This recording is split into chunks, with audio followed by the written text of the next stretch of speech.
When you think of witches, is this what you see?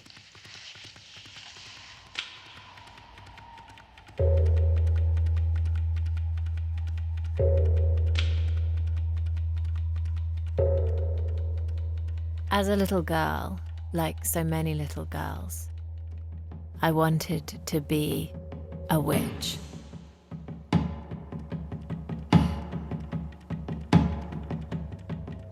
On grey winter days, I heard their songs in the woods. At night, they danced in my dreams. I longed to join their secret rituals. I brewed potions from flowers and herbs, wrote spell books that I hid under my pillow.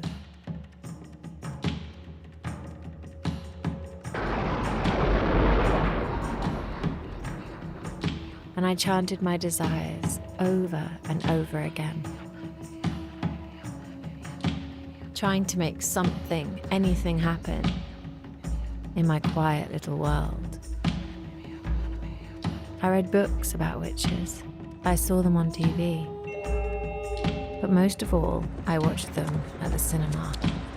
Girls, watch out for those weirdos. We are the weirdos, mister. I still remember seeing The Wizard of Oz for the first time. From the moment Dorothy stepped into that Technicolor land, I was spellbound.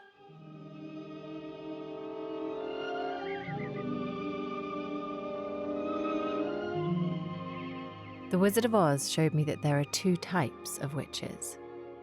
We have Glinda with her white magic, her sweet temperament, and her sparkling traditional beauty. Are you a good witch or a bad witch? I'm not a witch at all. Witches are old and ugly. Only bad witches are ugly. And we have the Wicked Witch of the West, whose sickly green skin and evil demeanor has become an indelible cultural image. I'll get you, my pretty, and your little dog, too. I wanted to be a good witch. I couldn't understand why any woman would choose to be bad. I didn't know then what I know now, that being good or bad isn't a choice a woman gets to make for herself. The Wicked Witch was supposed to scare us, but she was also created as a warning for women and girls. Behave and be beautiful, or we will destroy you. Women have been taught this lesson for centuries, so that now it is embroidered onto our bones, mixed with our blood, tattooed onto our beating hearts. It is in our culture, in all our stories, women are pitted against each other. The virgin, the whore, the maiden, the crone, the good witch, and the bad witch. It is a narrative that is so successfully pervasive that we repeat it to each other. We police our sisters, our neighbors, our friends. This vicious narrative empowered those who are threatened by us to believe that their fear and hatred of women is correct, that they are right to persecute us. A few months after I watched The Wizard of Oz, I learned in school about the women who had been murdered in the witch trials that took place across Europe and America hundreds of years ago. Their stories haunted me. I became obsessed with them, carrying their names around with me like charms, reciting them to myself when I felt anxious or lonely. Anna Moats, Elizabeth Clark, Mary Scrotton, Catherine Grady, Mary Hicks, Isabella Rigby, Janet Horn, Ruth Osborne, Agnes Waterhouse, Elizabeth Davis, Anne Whittle, Jane Bulcock, Susanna Scribbs, Anna Moats. Some of those witches were healers and midwives, helping their communities with their skills. Others were outcasts, living on the edge of their village. And some of them had lost their minds. This resonated with me because I have always been stalked by the shadow of madness. As a child, I made deals with unknown forces, believing certain behaviors would keep me safe. At night, I would talk for hours to people who didn't exist. And I constructed worlds in my head that were so visceral, so solid and alive, that I wanted to stay in them forever. As I got older, I poured my mind to control it, even use it. And I said goodbye to the witches, letting them fade away into childhood. I was happy. I was safe.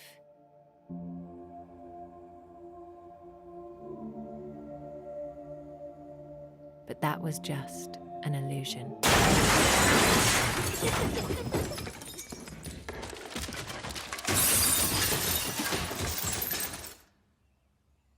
3 years ago, I gave birth to my son. Within a month, I was admitted to a psychiatric ward. The madness had found me again. And the witches?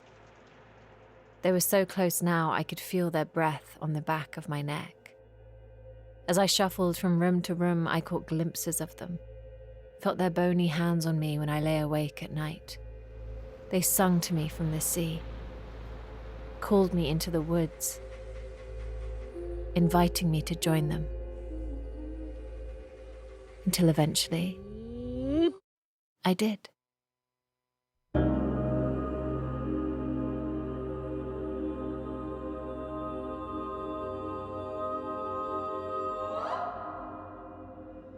I've always been scared to be ugly and messy, scared to show my wickedness and my weakness. But I don't care anymore. I need you to know how it feels to lose your mind completely. I want you to see what I saw, feel what I felt. So I'm going to drag you into this spell with me. Because while I survived, far too many have not.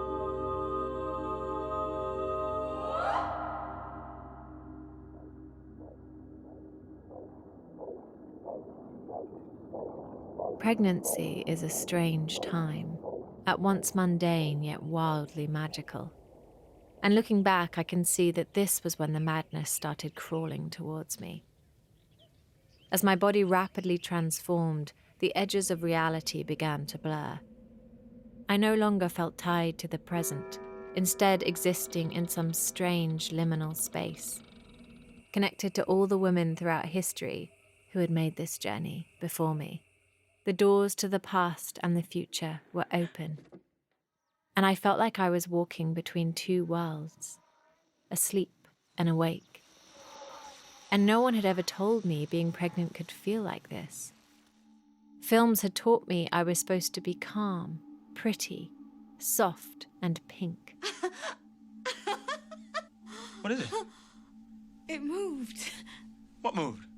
The baby, it moved. But I didn't feel like that. I felt out of control. I was a storm, wild and unmoored. I was a fire. And because of that disconnection, I found pregnancy an anxious and lonely time.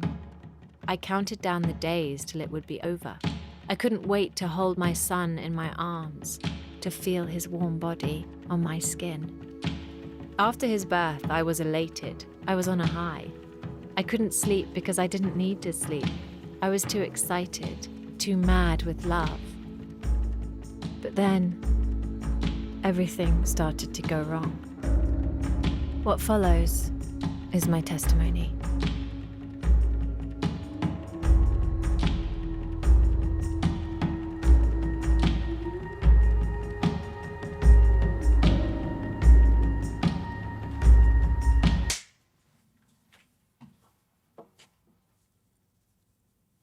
Thank you.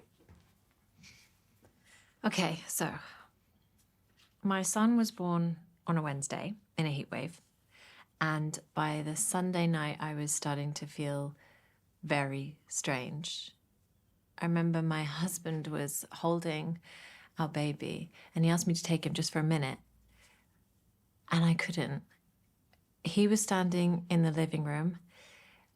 And I remember I sort of started involuntarily backing away into the kitchen. I was just terrified. It was a fear that I have never known before. I wanted to run away. We drove to A&E at midnight, our son, tiny in his little car seat, and sat in this sticky, sweaty room while a doctor, I remember this really clearly because he had really red hair and then sort of bright blue scrubs. Dr. Ben, he was called. He started asking me a series of questions. In the last week, how often have you been bothered by feeling down, depressed, or hopeless? How often have you had little interest or pleasure in doing things? How often have you been bothered by trouble falling or staying asleep or sleeping too much? I would become very familiar with these questions over the next few months. How often have you been bothered by feeling bad about yourself or that you are a failure or have let yourself or your family down? After listening to me explain how I'd been feeling, Dr. Ben said it was a classic case of baby blues and that it would probably just go away on its own. I went home and tried to carry on. I tried to hide how I was feeling, but my mental health was deteriorating rapidly. I couldn't eat, I couldn't sleep, and I was starting to have thoughts of harming myself. One night, I suddenly felt an overwhelming urge to walk out of our house and head for a nearby bridge that went over the motorway. I'd seen bunches of flowers there before, faded photographs with names written underneath. But I'd never been able to understand why anyone would climb onto the railings, why anyone would jump. But now it was taking all my strength not to run there. We called the hospital, and I remember the woman on the phone was so kind. She just kept saying, I know, it's awful. And she called me an ambulance. When the paramedics arrived, I was sat on the sofa, and I think by this point I hadn't slept, for about 10 days. And I couldn't eat. I just physically couldn't swallow. It was 5 a.m, and I wanted to die. And one of the paramedics was this guy in his 50s or 60s, and he took one look at me, sat on the sofa, and he said, "Welcome to parenthood," like jazz hand. And I remember just thinking, really? This is normal? I'm supposed to feel like this? It's supposed to be like this? He was a very nice man. He came to see me later when I was in A&E to check up on me. But him saying that at that point in my illness really made me feel like there was something wrong with me, like I wasn't cut out for this, that I didn't possess the requisite skills to be a mother. And it kills me to say this, knowing what I know now and knowing how I feel about my son.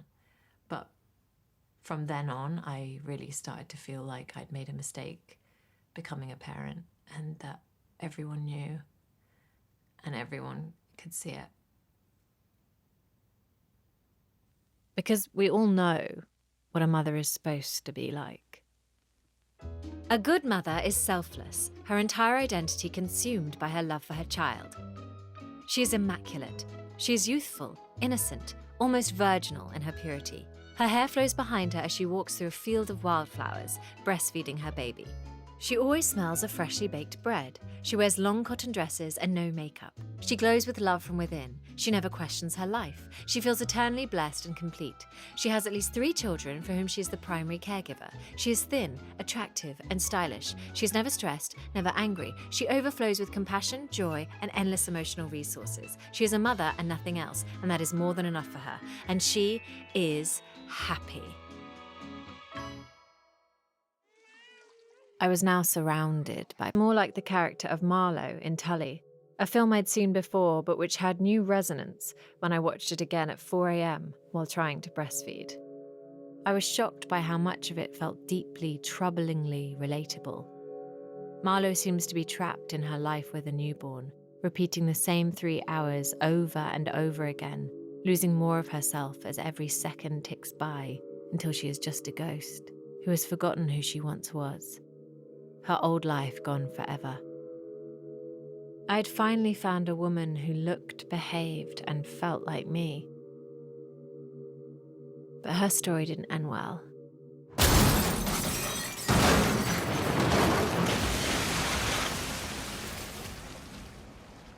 And I was becoming increasingly suspicious that mine wouldn't either.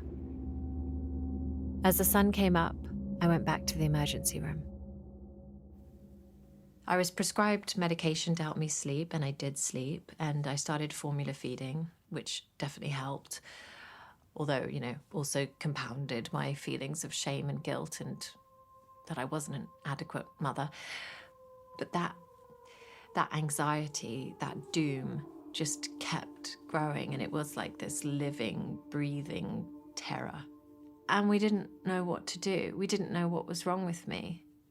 And so it became even easier for me to think, right, everything in my life was fine. And then I had a baby, and now I'm in a horror film. So it must be because of the baby that I feel like that. At first, I was able to push those thoughts away. But the longer my illness went on, the harder it became to ignore the voice in my head that told me I was only in this situation because I had become a mother. My thoughts about my son became more sinister. Maybe if he wasn't here anymore, I wouldn't feel like this. Maybe that was what would finally end this torture. I was so desperate that I started to fear there was only one way to make that happen. I didn't tell anyone about these thoughts. They were too evil. No one would ever understand me, and no one would forgive me for thinking them. I knew what happened to women who hurt their children. I knew how society treated them.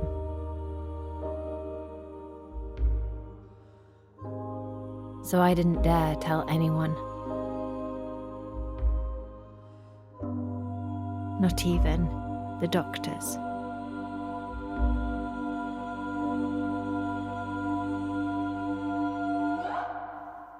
Every day I would wake up with this dread, this doom. It was like being in excruciating pain, physical pain, and no one can do anything. There's nothing they can do to take it away. Well, they can prescribe you medication and they can refer you for therapy, but the counselling, the wait lists for counselling in the UK especially are so long, and the medication can take up to 4 weeks to work, if it works at all. It really was unbearable. Before I got ill, my only awareness of mental health conditions around childbirth came from films, where it's very much baby blues. Due to changing hormones, over 80% of all women experience postpartum depression. Well, I'm not gonna. There's a woman, and she's got milk vomit on her sweatshirt, and her hair's all a mess, and she can't stop crying, and she calls her mum and sobs down the phone for a bit.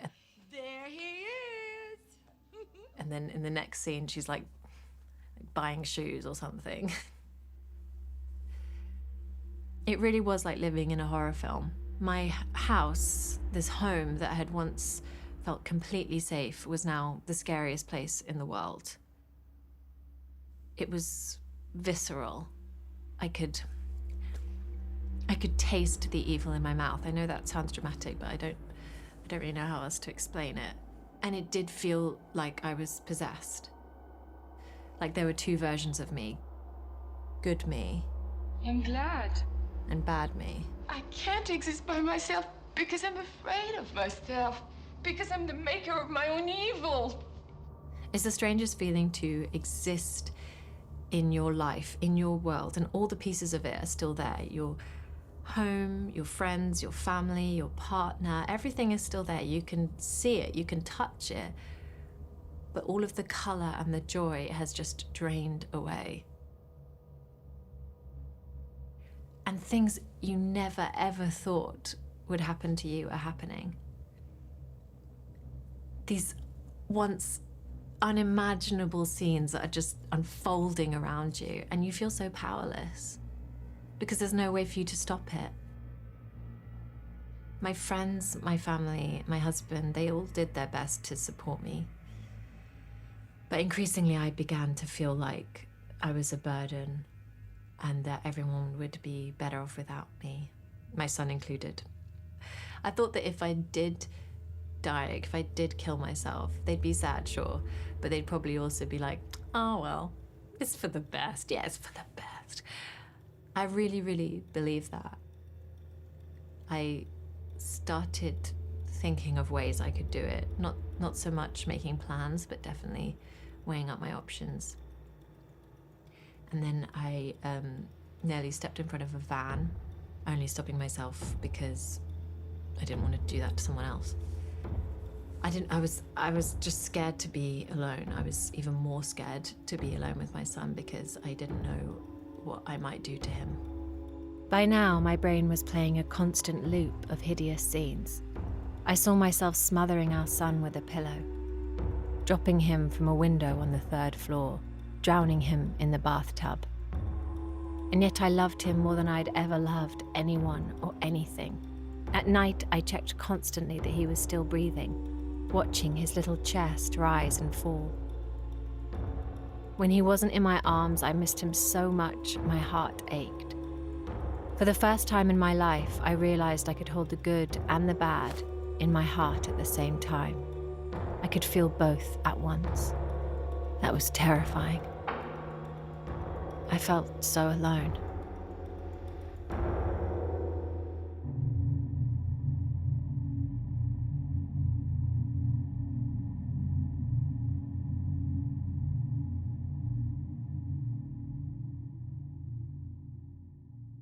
Throughout this whole period, I was asking everyone I knew for help.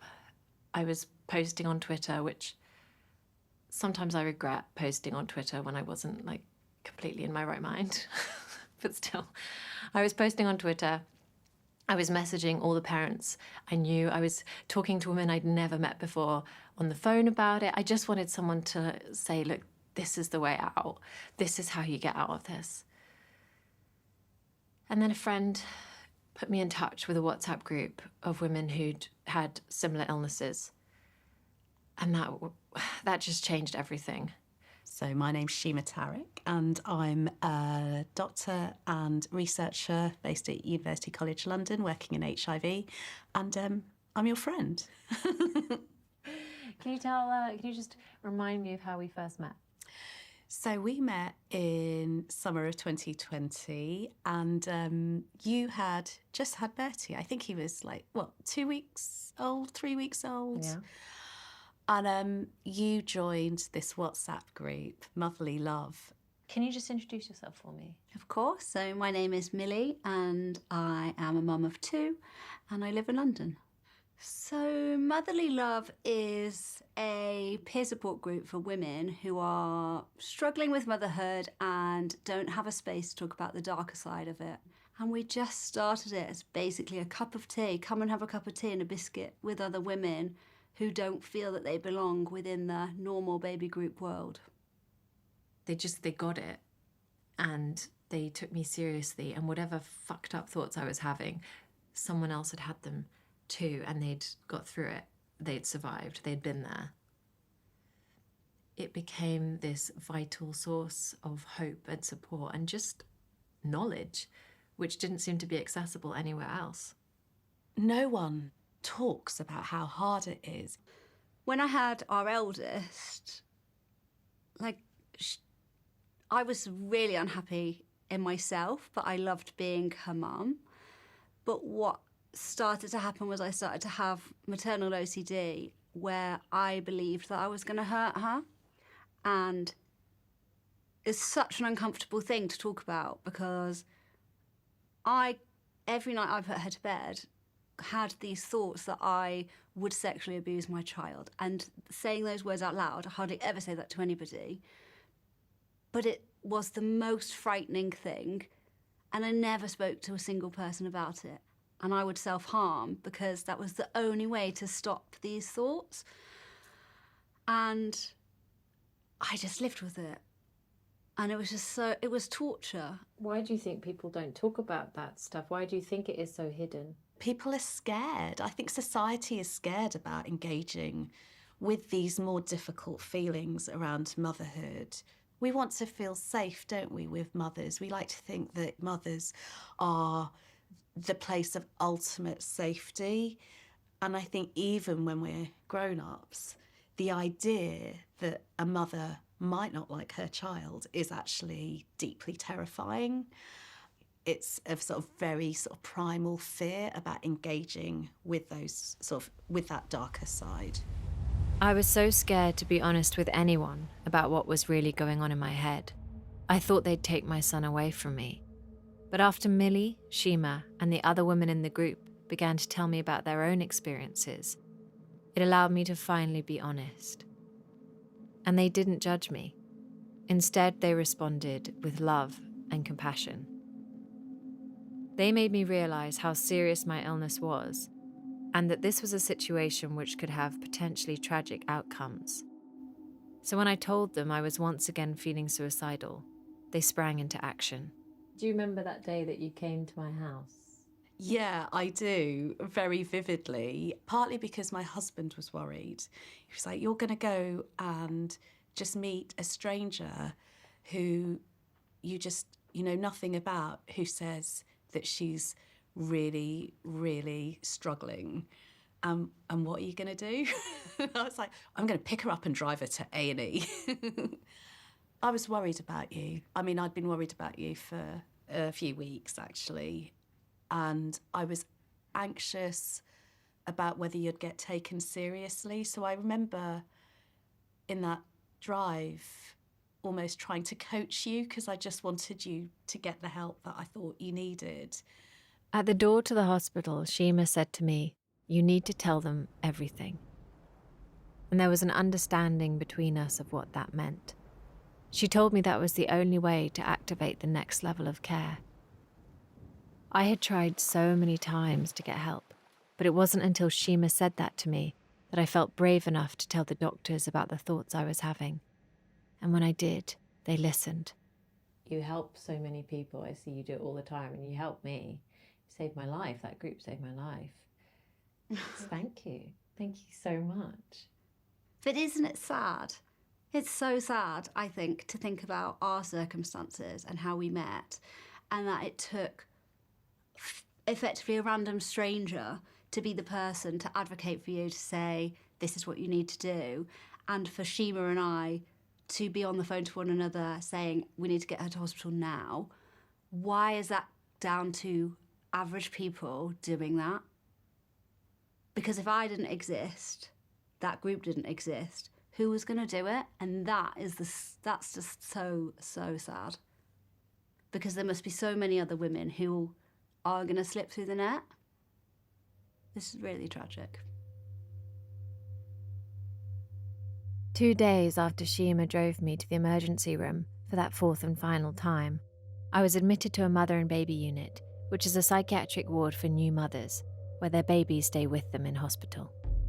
Walking onto the ward for the first time, I had a sort of dissociation with reality. This wasn't happening to me. I wasn't really here. This wasn't my life. I had my son with me. He was asleep in his pram, but because of COVID, my husband wasn't allowed onto the ward with us, so we waved goodbye to each other from behind this really thick glass as they locked the doors behind me. They showed me and my son to our room, and I remember thinking it was quite nice. It was clean, it was quiet, I could see the trees through the window. And then another woman came into the room and she ordered me to open my bags, and she snapped on these latex gloves and she started going through my belongings, holding things up and saying "What's this?" They took away my cables, my dressing gown belt, any plastic bags I had, and my scissors, my tweezers, and my razors. Anything that I might use to harm myself or my baby was confiscated. You asked for this?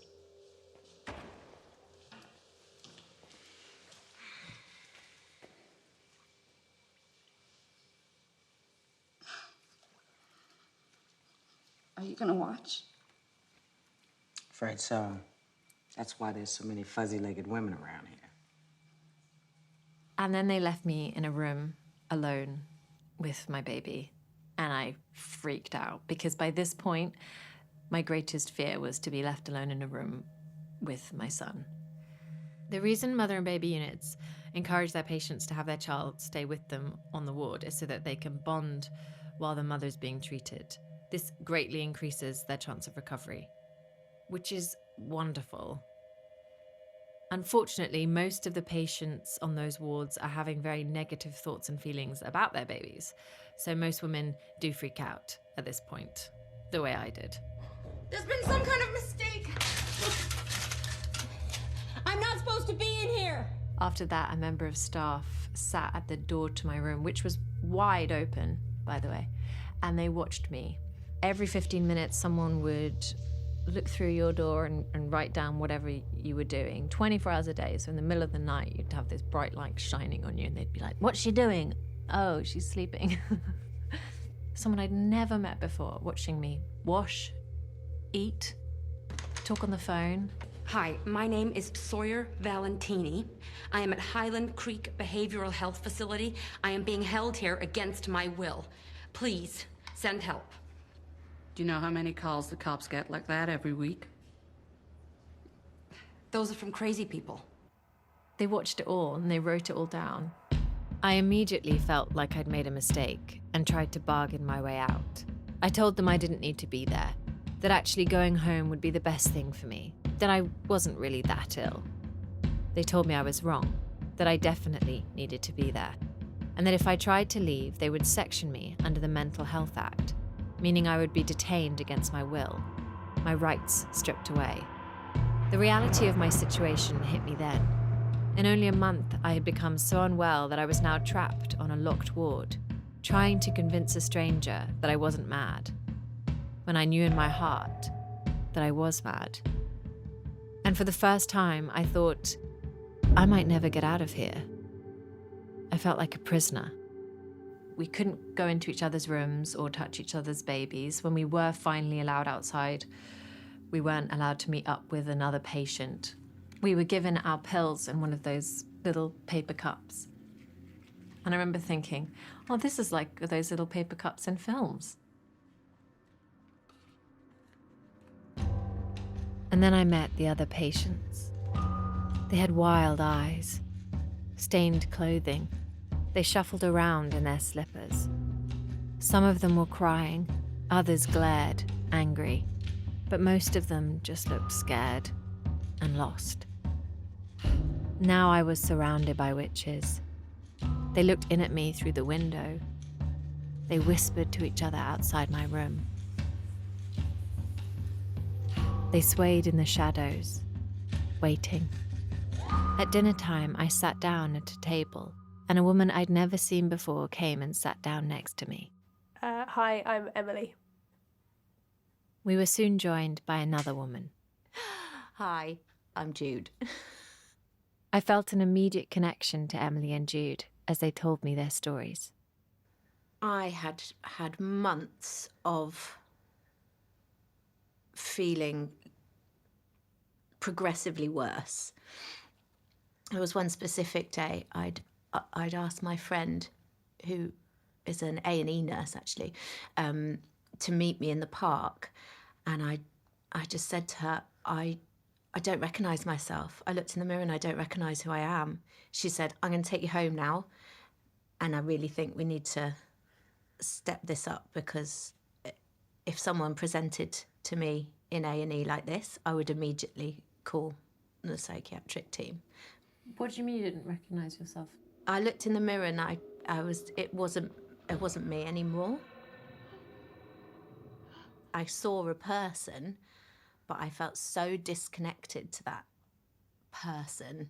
I was terrified. And Emily, what was happening with you? I think pretty much as soon as my son was born, I sort of stopped sleeping, and progressively that became more and more sort of horrific. This building feeling of wanting to escape. What sort of things were you planning? How were you going to escape? Maybe I could get a train several hours away and hide in a hotel and not tell anyone. Really weird. And then I guess, they also then became a bit more desperate and darker, and actually, how can I sort of just literally escape? Talking to Emily and Jude did help, but it wasn't enough. I needed to talk to people who had suffered from these illnesses and recovered. A friend gave me the phone numbers of 2 women, and from my room on the ward, I called them. Hi, my name's Crystal. I'm an associate professor at Manchester Metropolitan University. I'm also a mum myself to a little 4-year-old boy called William. Hi, I'm Lucy Warwick Wasp, and I am one of 2 mums to a wonderful daughter who will be 9 in a couple of weeks. Crystal and Lucy had been on different wards a couple of years before me. Both of them were now doing well and had used their experiences in their work to help other women who found themselves in a similar place.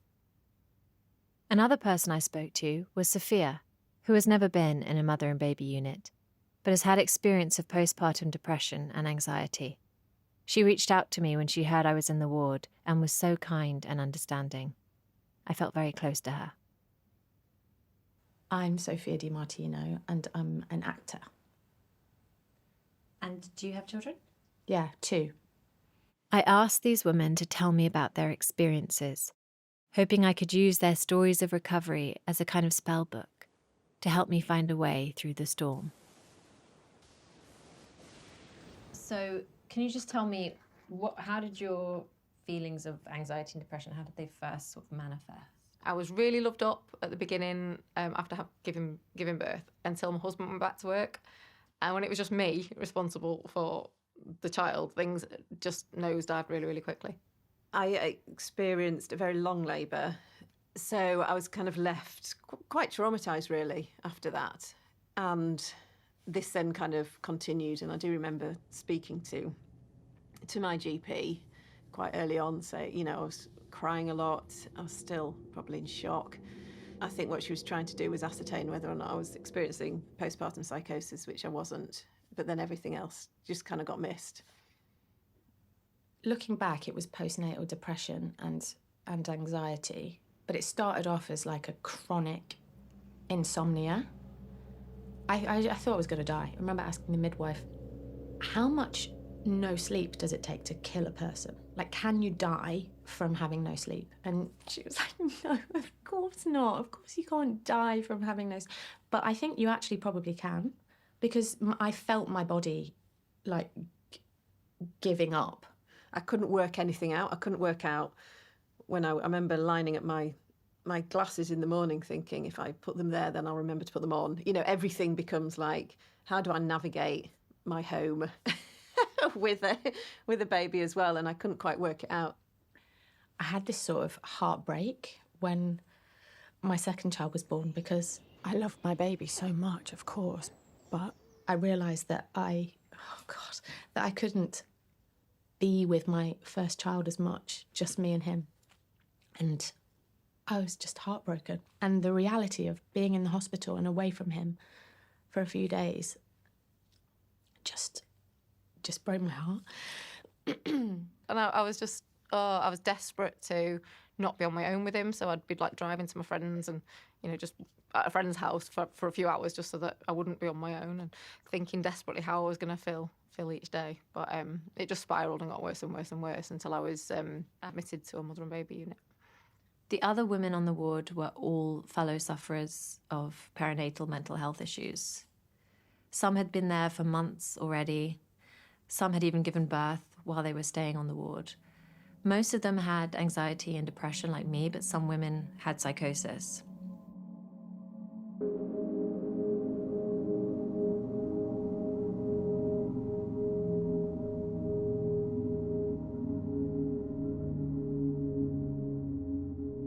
This is Catherine Cho, the author of Inferno, a memoir of motherhood and madness, which details her experience of postpartum psychosis.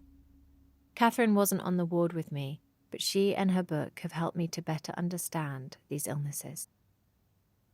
How is psychosis different to, say, anxiety or depression? So, psychosis is a complete separation from reality.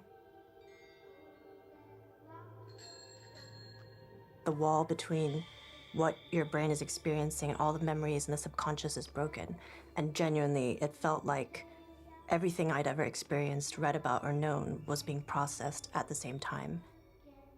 And what kind of things were you seeing during that psychosis? Well, first it started with seeing devils in my son's eyes. That was the first indication that something was wrong. I started seeing demons.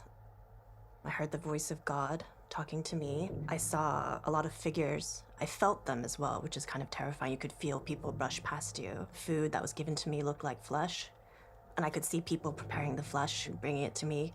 My husband's face wasn't his own. I saw, robots. I saw basically a lot of just very vivid imagery and continually devils and demons.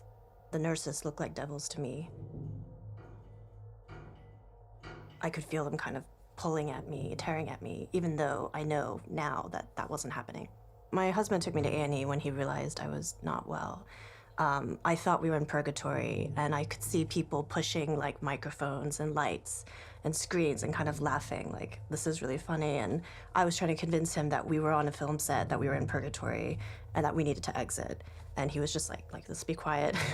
Can you tell me about waking up in the psychiatric unit? I woke up in a blank room, a white room, with no memory of what was going on. I woke up alone.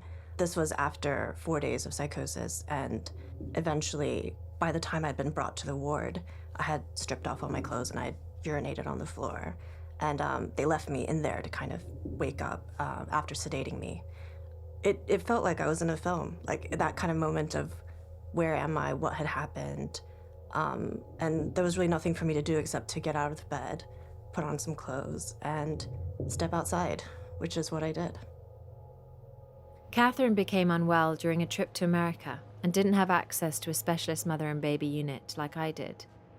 Instead, she was separated from her son and treated on a general adult ward. So most of the people in the facility were homeless or veterans, people who had drug abuse issues. There were people who'd fallen through the system, essentially. Before you became unwell, what did you know about postpartum psychosis? I did know the very famous case in the US, Andrea Yates' case, but it wasn't until I was recovering that I realized we had the same diagnosis. I didn't know that it was postpartum psychosis. Can you tell me a bit about Andrea Yates? Andrea Yates, this happened, I think, in 2001. She was a woman in Texas, and she drowned her 5 children in a bathtub. She was charged with murder, and they were looking for the death penalty. But it was her husband who really stepped in, and he said he didn't blame her for what she had done. But I think the general public just didn't understand and was genuinely horrified. And she's very much a polarizing figure, I think, in the US. There are just 2 mother and baby units in the US. In the UK, we have 22, which is in part due to the tragic death of Dr. Daksha Empson, a brilliant psychiatrist who lived only a few miles from where I gave birth. Well, my name's Dave Empson, and I was the husband to Daksha and the father to Freya. So prior to becoming a mother, Daksha had been diagnosed with manic depression and was on medication. How did her pregnancy affect that? So she had to be off her lithium, her antidepressant, and her thyroxine. And we did, and we were very, very lucky because we conceived straight away, and then miscarriage. And then we got pregnant again straight away, then another miscarriage. And all this time she's off of medication, so it's almost like that time bomb's ticking away. And in the end, the dream came true, and she was pregnant with Freya. And when Freya was born, I'm sure all fathers, especially first baby, what a magical experience.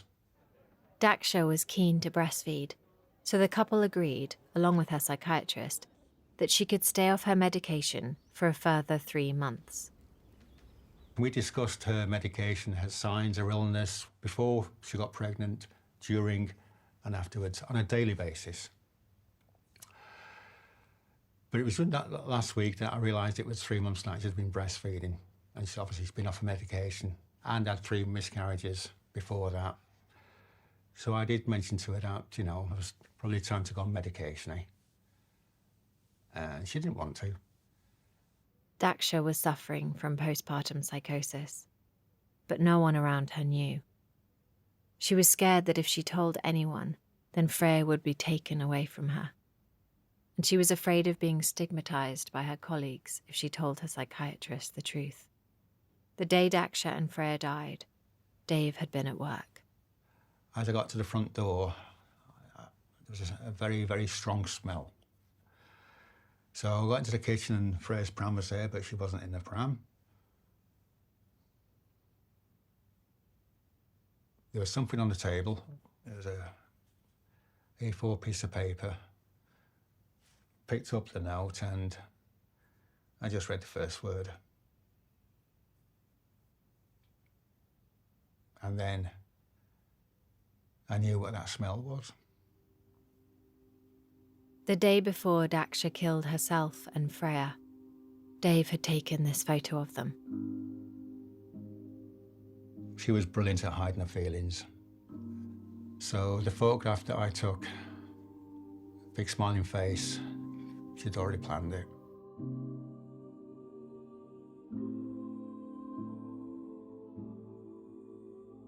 The impact of Daksha and Freya's legacy on cases like mine cannot be understated. Their story has been used internationally to emphasize the importance of perinatal mental health training. Why is it important to you to talk about it? I have to do this. I cannot allow my girls and other mums and babies to die in vain. You know, what happened to Daksha was a complete and utter tragedy. And sadly, you know, I've been involved in looking at the reports from her death and from Freya's death and sort of learning lessons from her death and from Freya's death. And actually, you know, gosh, I might get quite tearful, but for her,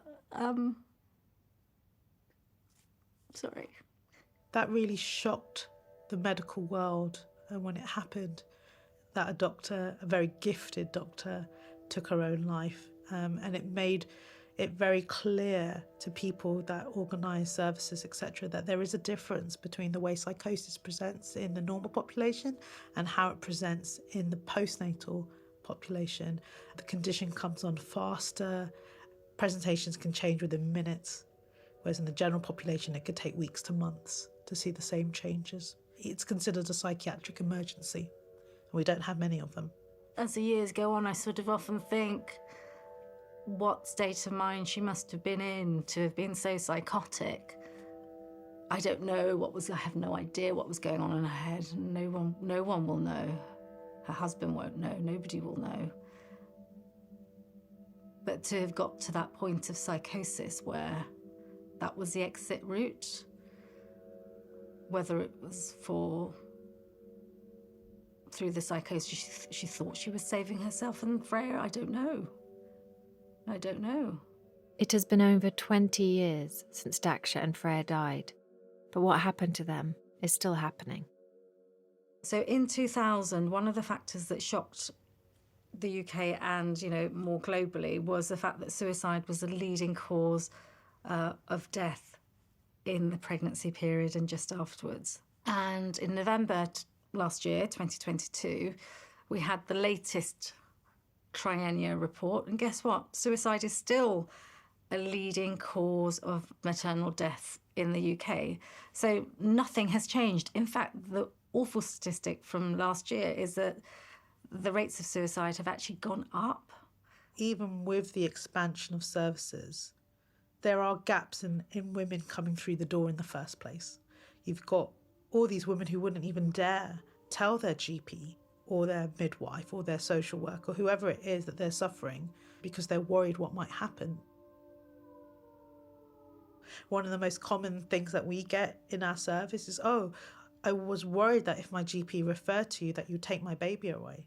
I can count on one hand the number of women who have had their children removed, and I've treated thousands and thousands of women. There's a stigma around mental health, but the stigma around motherhood is huge as well. To say you're not a good mother is probably the worst insult a woman would ever hear in their life. It cuts very deep. So there's this idea that by being referred to somebody like us or someone like me, this internal idea of, am I a failure? Am I not a good mum? Etc. etc. And I think women struggle with that even before they get through the door. Do you ever feel guilty as a mother? I think I feel guilty as a mother a lot of the time. The moment you find out you're pregnant, the guilt begins. And I don't think it ever stops. There's so many pressures and so many expectations. Am I doing enough? Have I given them enough time or enough space? Am I providing for them in all the ways that I should be or could be? Feel guilty about working, feel guilty about not working, feel guilty about spending too much time with one child and not the other child, feel guilty about not spending enough time with your children, feel guilty about not spending enough time on yourself. And I think there's a lot of shame as well around being a mum and people not wanting to show the messy bits. And there's a lot of shame around being ill after having a child. There's a lot of shame around that. Why do you think you were scared or you didn't tell people that you were going into the unit? Well, it's just all that judgment. I didn't want people to think badly of me, that I'd been a failure. Yeah.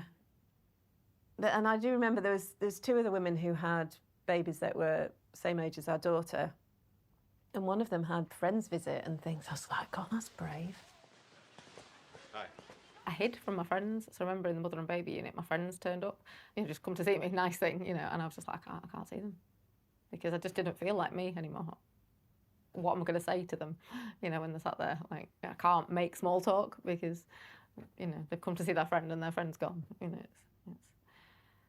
So that guilt and shame that you felt, which I felt, which seems to be almost universal when it comes to motherhood, where do you think that comes from? I don't know, I wish I knew because I'd find it and I'd fucking get rid of it. I don't know.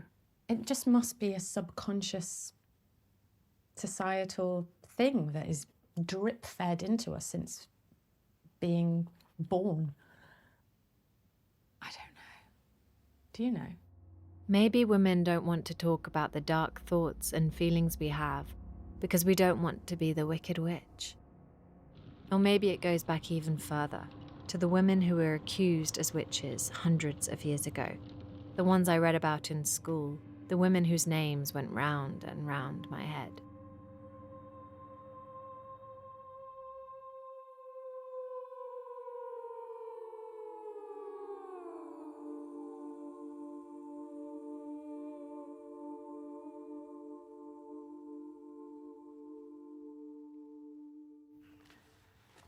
Oh, this is heavy.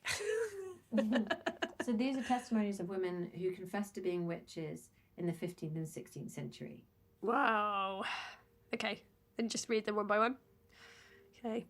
Anna Motes confessed within 2 hours of her arrest, saying the devil appeared to her when she was alone in her house, cursing her husband and children. Mary Scrutton confessed that the devil appeared to her twice, once as a bear, then again as a cat, and tempted Mary in a hollow voice to kill her child. Susanna Smith confessed the day after her arrest that 18 years previously, the devil had appeared to her in the form of a red dog and tempted her to kill her children. Priscilla Collett confessed that the devil had appeared to her when she was 6, some 12 years previously, and tempted her to kill her children to escape poverty. She placed one of her children next to the fire to burn it.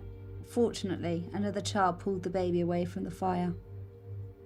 So that to me sounds like somebody developing a postpartum psychosis or a severe depression, but it certainly sounds like somebody dipping into a psychosis. Can you relate to any of those testimonies? I mean, I think the voices, for sure, the voices and the idea that it is a devil. Oh, devil appears all the time in psychosis, yeah. Where do you think that comes from? It's really interesting. I think it's something to do with the way women start to think in that postnatal period, particularly when they're depressed or they're developing a depression and then a psychosis. They bring in either their own faith or their own religion, or I guess a more sort of global interpretation of good and evil, devils and angels. Those witch trials were such a long time ago, and yet I can relate to so much of what the women were saying. It is chilling to realise that if I'd been alive back then, I would have been considered evil, and I would have been killed. In the 15th and 16th centuries, thousands of executions took place, usually by either hanging or burning the accused at the stake. The witch trials ripped through communities with devastating effect. In Europe and North America, around 50,000 women were killed. In 1585, 2 German villages were left with only 1 female inhabitant in each. I'm Professor Marion Gibson, and I work at Exeter University, where I'm Professor of Renaissance and Magical Studies. And what is it that you find interesting about witches? I've always been interested in witches, actually. When I went to university, they gave me a kind of newspaper account of witches, of a witch trial in Elizabethan Essex. And in it, there were these voices of women that I became fascinated by, because these are women that we didn't normally hear from. You know, they weren't in the literature that I was reading. They weren't in the history books. They were ordinary women, and they were talking about their lives, and the way they were doing that was framing it through narratives of witchcraft. And I thought that was fascinating. These atrocities were playing out against a backdrop of normal everyday life. Women in their kitchens, feeling the devil's presence as they baked bread. The devil lives in domestic spaces, yeah, and he lives in ordinary foods, and he lives in ordinary objects, and you can use those ordinary objects to bewitch your neighbours. And I think that's one of the most frightening things about the idea of the witch. It's also ordinary, it's also mundane. Anybody could be a witch. Anything that crosses your path in the course of your day might be bewitched. And the idea that your whole world is threatening to you, your whole world is full of witchcraft and the devil, I think is a very frightening thing for people in this period.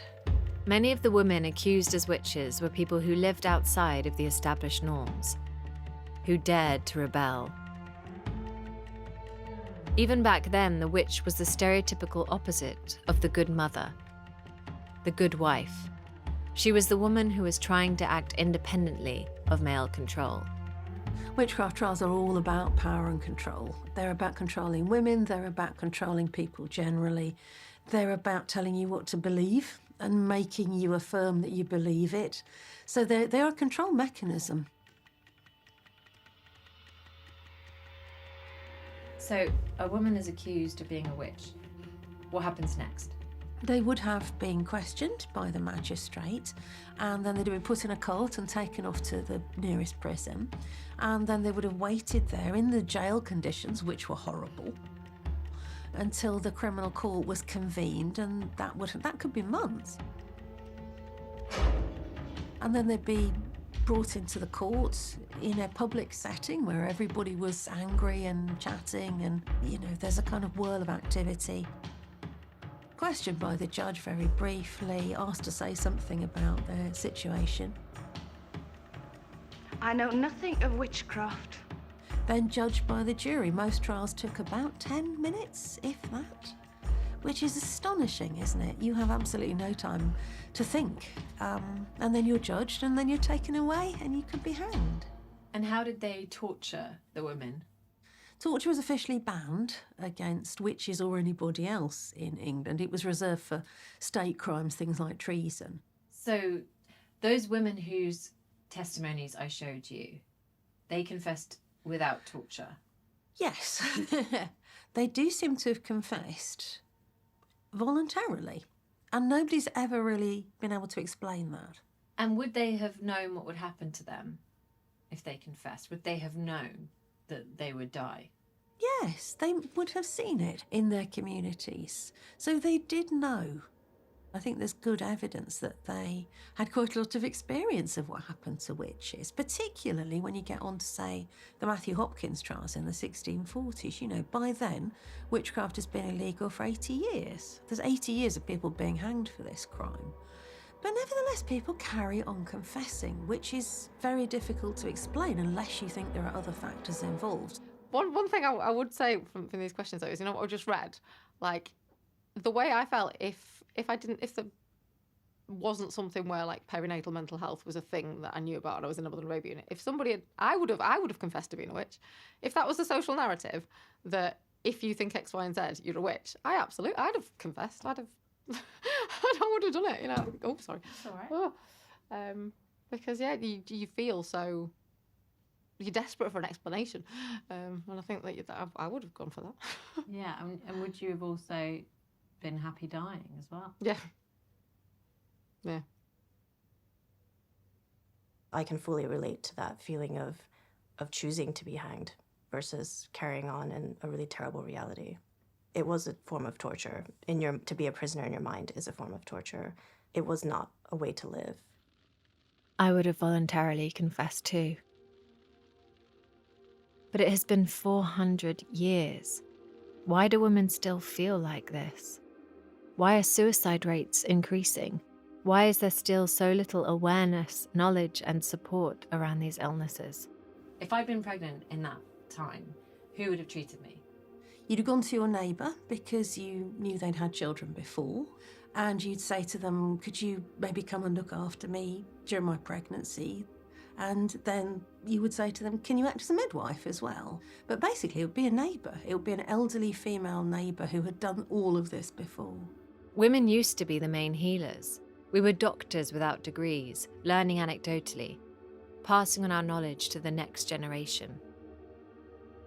We were the first pharmacists, abortionists, nurses and counsellors. We were midwives travelling from home to home and village to village. Medicine is part of women's heritage and history. It was once our birthright. But then everything changed. He's almost right. But it wasn't just midwives. It was any women who treated their neighbours, who made medicines, who cared for others. One of the arguments that's been put forward is that witchcraft trials were about driving out female healers. While I don't think that was a deliberate strategy, it does seem to me to be an effect of what happens. You know, if you're constantly attacking and demonising people who say they have healing skills and dragging them away and they're being executed as witches, it seems to me that does leave a kind of gap in the healing market. And that was the gap into which male medical workers stepped. But the male doctors of this period were using very little of what we would recognise today as science. During training, they rarely saw any patients, and no experimentation of any kind was taught. Whereas the wise women, the witches, were working in the field, treating people, developing an understanding of bones and muscles, herbs and drugs. When I became ill, my only course of action was to keep returning to the emergency room, desperate for the help I wasn't receiving. I wish that instead I could have gone to the home of the local witch who had seen all of this before. But those women were stolen from us.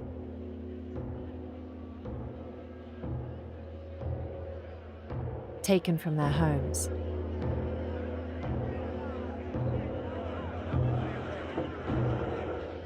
Bring out Elizabeth Selwyn.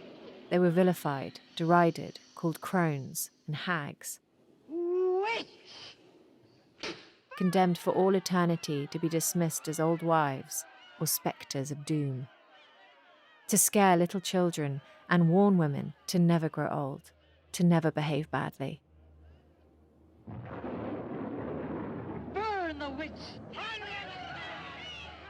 and the eradication of their history as healers still affects medicine.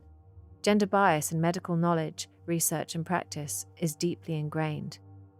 A study from 2022 showed that women are often not taken seriously, ignored, or deemed emotional when it comes to their illnesses and pain. Entirely natural expansion of the pelvis. You can fight it with ordinary aspirin. I was afraid it might be an ectopic pregnancy. Ectopic? I thought you weren't going to read books, Rosemary. It was staring at me in the drugstore. And all it did was worry you. Will you go home and throw it away, please? I will. Pains will be gone in 2 days. Ectopic pregnancy. So I have a good friend, Rageshri Daryawan, who writes a lot about this, and we call it testimonial injustice. And that's when your truth is not taken seriously. You're not seen as a reliable narrator of your own story. And it classically happens to women, and certainly women who are racially minoritized are at the greatest risk of not being believed. And it's right across the board. So if you think about endometriosis, it's an average 8 years for a woman to be diagnosed with endometriosis. And during that time, she's likely to have sought help again and again and again, and her symptoms will have been dismissed. Pain relief. We know that black women are much less likely to be given adequate analgesia after medical procedures because of a sort of perception that they have a higher pain threshold.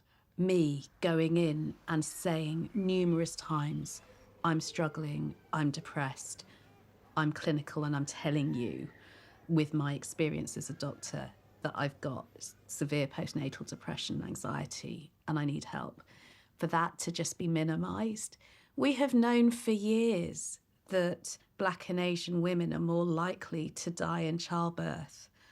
And we've done nothing about it until relatively recently. We still don't do enough about it. That's a deliberate thing, because we could solve that. We managed to raise funds to be able to find a vaccine against COVID within 12 months. So when there is political will to address a situation, we address it. There has been no political will to address ethnic disparities in health. So my son arrived very early, and I also had an infection.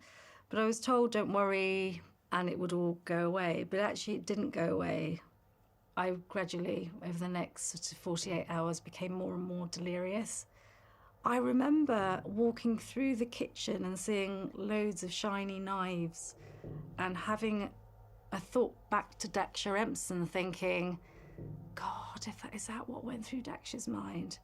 And I immediately was so terrified by that thought, so terrified, even though I wasn't in a dark space at that point. But I remember being so terrified that I ran out of my kitchen as quickly as I could. I knew something was wrong with me, but I didn't quite know what it was. And then eventually, I collapsed. At the hospital, Trudy struggled to make the other doctors understand what was happening to her. Because I said, you know, I'm a perinatal psychiatrist, but they didn't believe me. They thought I was unwell. So they didn't believe me. And then my husband had to say to them, no, it's true. No, she really is. She really is a perinatal. That is exactly what she does. Were you able to look at yourself from the outside at any point? Be like, constantly. Yeah. In a way, I was being my own psychiatrist, looking at what all the causes might be and what all the treatments might be. But I could also see it from all the thousands of counts of stories I've had from women over time. And have you ever talked about this in public before? No. I've never, ever, ever spoken about this publicly before, no. Why haven't you?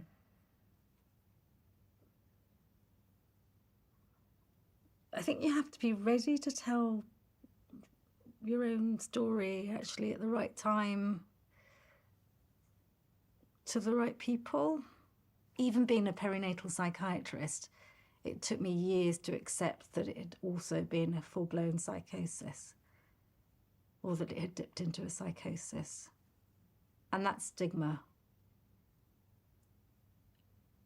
I don't think I've been open at work about the severity of my mental health issues. In fact, I don't think anyone at work knows My entire career has been focused on challenging stigma around HIV in particular. But then when it comes to mental health, I still feel like there's still an element of shame within me about that, like somehow I failed.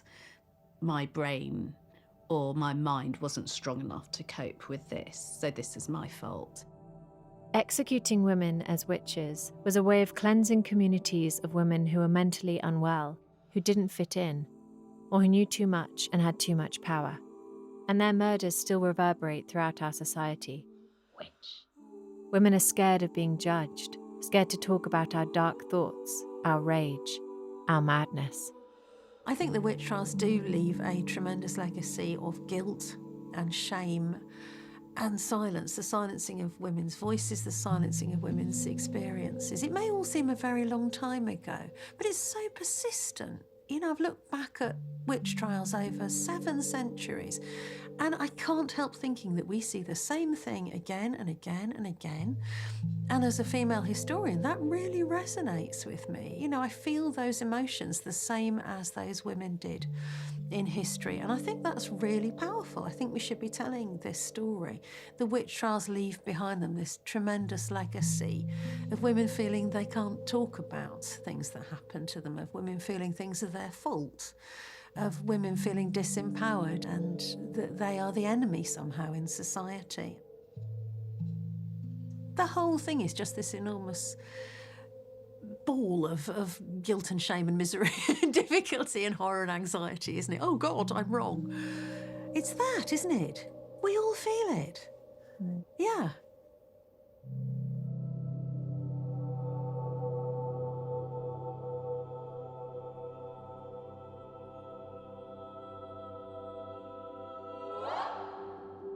After a month on the ward, I gradually, magically, did start to get better. I spent more time with Emily and Jude, finding sisterhood and understanding amidst the darkness. We ate all our meals together. We would sit at the doorways to each other's room, chatting. Before lights out in the evening, we'd slump on these sofas and compare symptoms. We became like a strange sort of family, a coven, holding each other when it all got too much. My son and the other babies became part of our coven too. I spent my days just holding him, and gradually I started taking him out of the ward on my own. I was no longer scared of him. I began to understand him and what he needed. Then one day I was finally able to close the door to my room so that he and I were alone together. I was so relieved that I could do it, that he was finally safe. I was finally safe.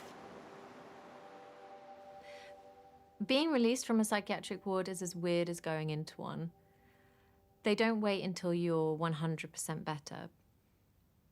Will you ever be 100% better? Will any of us? Anyway, they don't wait until you're 100% better.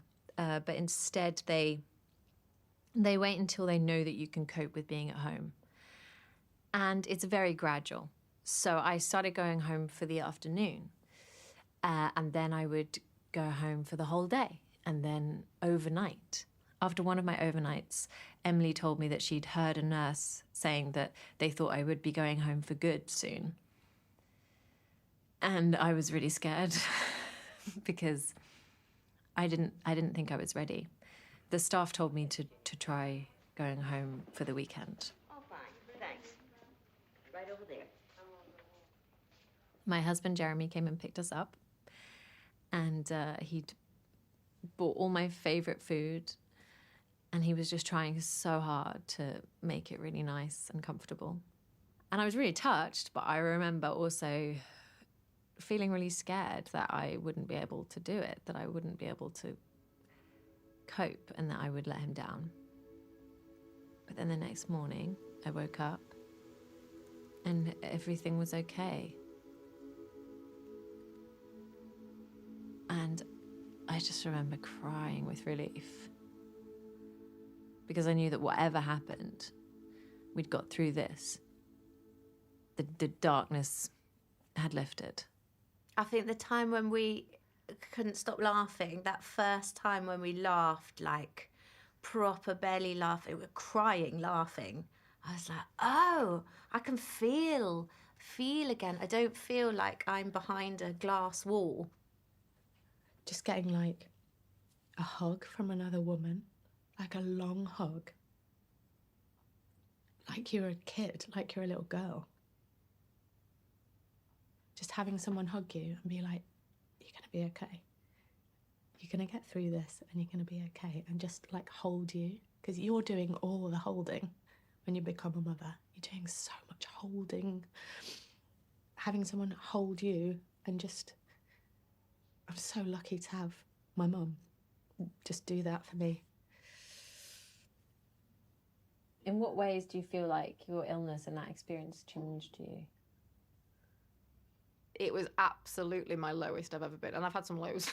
And it was absolutely the lowest I've ever been. And I kind of climbed back from it. So in a way, I do feel that nothing we face as a family is probably ever going to be as bad in my mind as what we went through.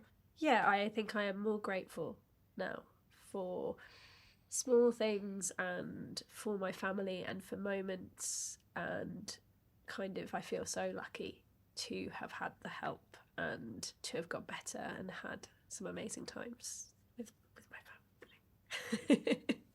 With my family.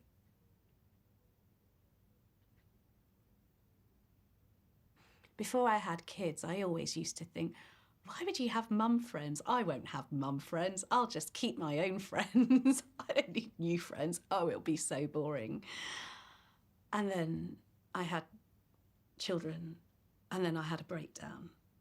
And I really, really needed that community. I needed to be wrapped up in the love and the care of other women. It does feel like a coven, doesn't it? This sort of collective wisdom, knowledge, experience, sharing, support. What would you say to a woman who's watching this, who is maybe going through a perinatal mental health crisis? What advice would you give her? Never, ever, ever struggle in silence. There is always help for every type of perinatal mental health crisis or psychological crisis. Tell everybody around you, tell your partner, tell your family, tell your friends, but most importantly, go and get professional help. And no one's going to take your baby away. I always wanted to be a witch. A good witch. One who only used her power gently.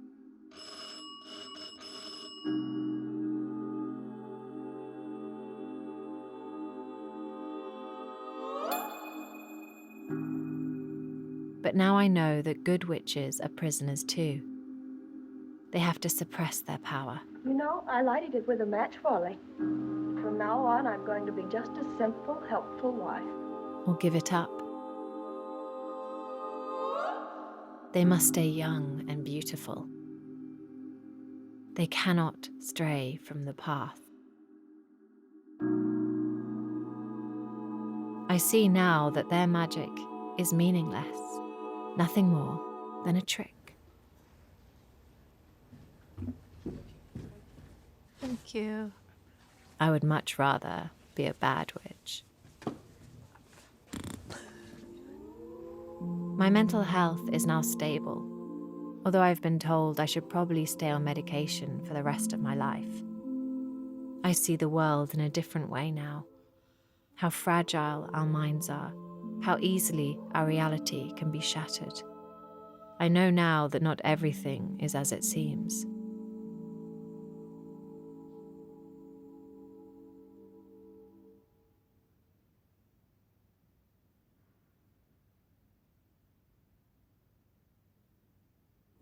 I've thought a lot about how to talk to my son about what happened to us.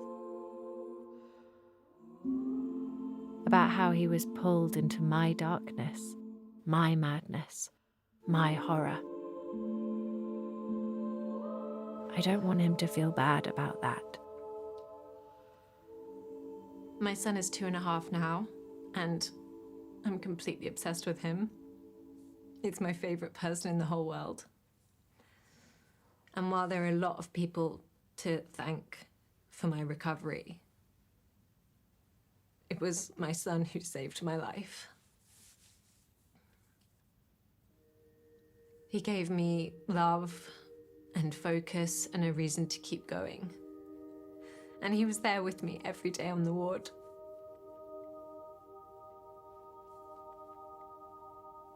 And I now treasure that one-on-one time we had together. In your life, you too will find that your sense of reality shifts. You will be pulled into worlds so horrible you cannot even begin to process them. Rooms that make your knees weak.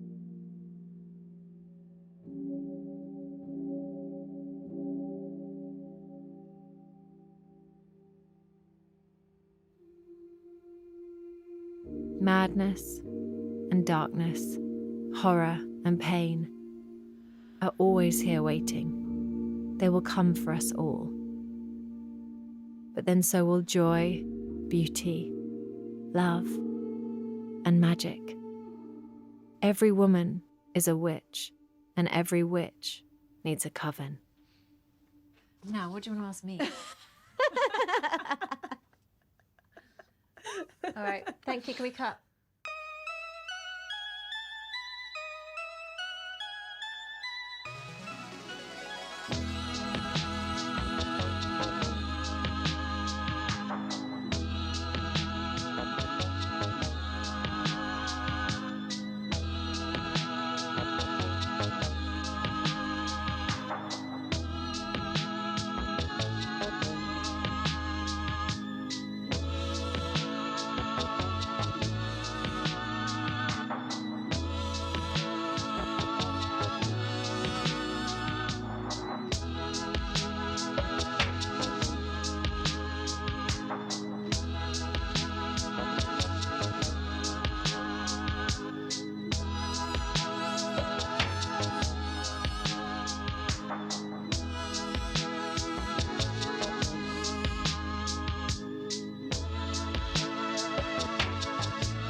Betty, can you see the camera? Where's the camera? The camera down there. Okay. You say hello. You wave to the camera. Hello. You wave hello to the people in the camera. Hello. You say thank you. Thank you.